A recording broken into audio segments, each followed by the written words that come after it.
বন্ধুরা, কিনা টক দই আমার একদম পছন্দ নয়। আমার সাথে কে কে একমত অবশ্যই কমেন্টে জানাবেন। তো কিছুদিন পর পরই আমার এই অভ্যেসটা মাথাচাড়া দিয়ে ওঠে।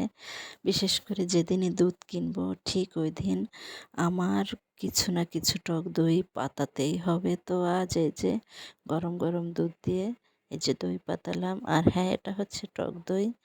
তো আমি কখনোই কিনা টক দই পছন্দ করি না।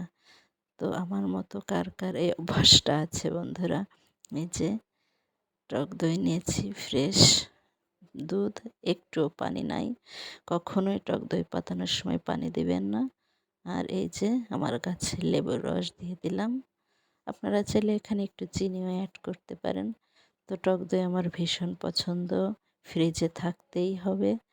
তো যখনই দুধ কিনে আনে সাথে সাথে আমি আগে এই কাজটি করি, তারপর অন্য কাজ। তো এই যে বানিয়ে ফেললাম। আপনারাও চাইলে কিন্তু এভাবে বানাতে পারেন। আর হ্যাঁ, ভিডিওটি শেয়ার করে দিন অন্যকে দেখার জন্য।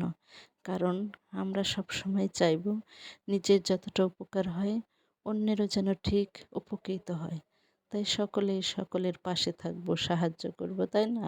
আর এই সাহায্যটা করতে তো আমাদের কোনো টাকা পয়সা লাগে না, শুধু মানবিকতা। কি বন্ধুরা, ঠিক বলেছি তো? হিংসা থাকলে কিন্তু কখনোই কোনো কাজে এগোয় না, সফলতা আসে না। তো সবসময় হিংসা পরিহার করে প্রতিটা কাজ করবেন, দেখবেন সফলতা অনিবার্য।